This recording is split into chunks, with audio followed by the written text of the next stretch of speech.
the toy that we're going to review for today. This is the Masters of the Universe X Thundercats Battle Cat Man, most powerful cat in the universe.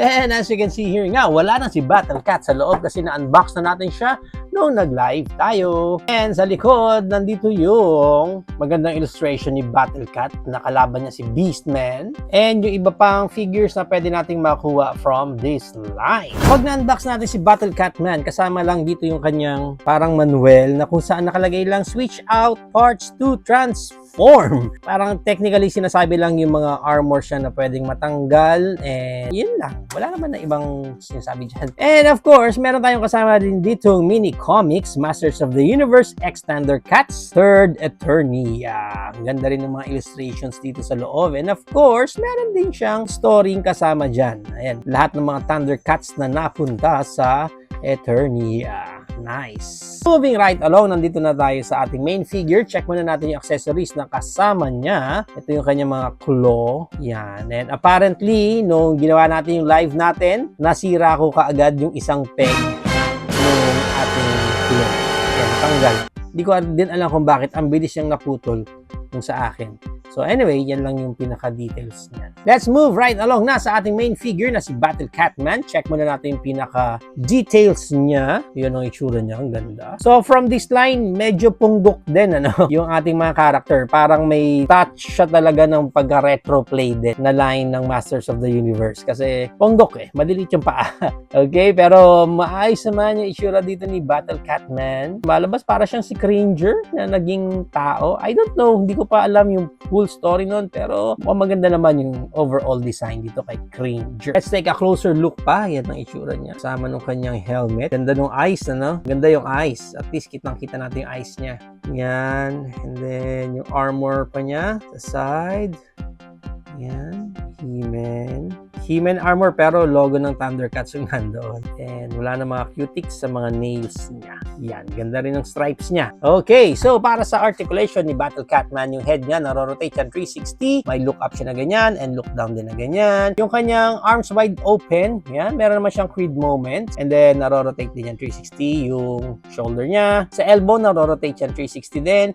And yung kanyang pinaka-elbow bend, ganyan. Yung sa kamay niya naro-rotate din yan 360 and then may up na ganyan and may down na ganyan yung kamay niya. Dito sa kanyang waist, naro-rotate lang yan 360. Wala nang any ab crunch. Yung kanyang Van Damme split hanggang ganyan lang. And yung kanyang high kick hanggang ganyan lang din. Yung back kick niya hanggang ganyan lang din. And yung kanyang knee bend hanggang ganyan lang din. Pero naro-rotate naman yung 360. Yung paa niya may up ng ganyan and may down ng ganyan. And of course, naro-rotate din yan 360. Now, para sa kanyang accessories, para mailagay natin yan dyan, sabi sa instructions is ilalagay mo lang yan dyan. Ipepeg mo lang daw siya ng pagganyan. Parang ganyan ang pinaka-itsura niya. Of course, di ko na magagawa dito sa kabila kasi nga naputol na yung kabila natin. Not unless i-fix natin na hindi ko naman siya gagawing fix. So, natatanggal na siya. Pero, medyo awkward ako dito sa accessories niya na to. Kasi parang hindi ganun kaganda yung kapit sa kamay niya. Parang konting galaw ko lang sa kanya. Parang hindi gaanong kumakapit. Hindi magiging matibay kung, yun nga, kung ika-clamp mo lang siya dito sa may bandang kamay niya. Baka hindi ko rin gaanong magamit yung claw na to. Ang maganda pa dito kay Battle Cat Man is pwede rin natin matanggal yung mga armors niya tulad ng kanyang helmet. Yan ang ganda ng helmet niya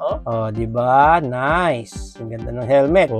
Pugi-pugi din. Ang ganda rin ng itsura niya. Nice. And of course, pwede rin matanggal itong kanyang chest armor pa ba ang tawag dito? Di na yata armor. Yan, pwede nyo lang matanggal din yan. Yan ang itsura niya pag wala na yung armor niya na yun, which is good pa rin. Ganda ng mga stripes niya dyan. Itong sa kamay niya, pwede rin matanggal yan. Pop off nyo na lang yung pinakakamay niya. Yan. And then, hugutin nyo na lang doon. Itong kanyang parang shoulder pads dyan. Pwede rin matanggal yan. Parang soft rubber lang naman itong mga materials ng armors. Kaya, mabilis siyang matatanggal. Yan. So, ganun din dito sa kabila. Pop off natin yan. Slide off mo itong mga armors niya. And then, yan. Balik lang natin yung kamay niya. Yan. And even itong skirt niya, pwede rin matanggal yan eh. Pop off mo lang yung pinaka-waist niya dyan. Yan. Okay. Now, pagdating dito sa pinaka-paa niya, yun lang. Ito, hindi mo na pwedeng matanggal yan. So, kung simpleng pamumuhay lang ang meron si Battle Catman, yan. Ganyan lang magiging itsura niya. Ang ganda pa rin ha. For me, ang ganda. Yun nga lang, wala na siyang stripes dito sa likod. Bakit kaya? Hindi na siya binigyan ng stripes. Sa harap lang. Parang sarap tuloy i-customize para magkaroon din siya ng stripes sa likod. Sayang eh. Dito para siyang si Incredible Hulk na lang. Pero dito, okay naman for me. Nawala na yung mga armors niya.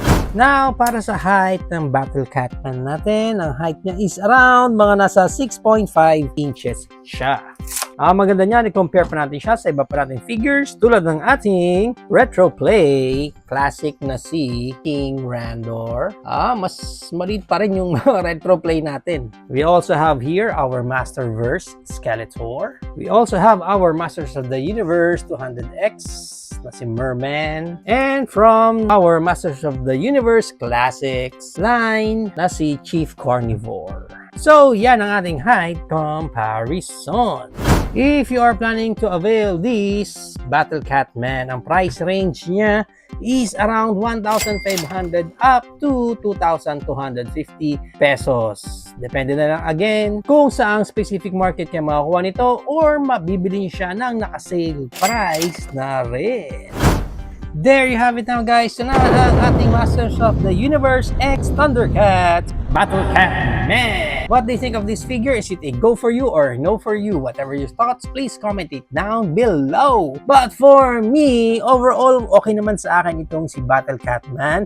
Actually, kaya ako kumuha nito is dahil dun sa kanyang animalistic look and ang gandang variation lang ito sa mga characters na meron ako sa collection ko. Even though wala akong plano na kompetuhin yung mga collaboration ng Masters of the Universe, namimili lang talaga ako kung alin yung okay or magandang character. Kasi from here, ang ganda ng itsura talaga ni Battle Catman dito. Although may mga downside pa rin for me, especially pagdating dito sa waist niya, mas maganda kung nilagyan nila ng waist articulation na rin ito para at least mas maganda yung posability or yung mga posing na maibibigay natin sa kanya pag dinisplay na natin.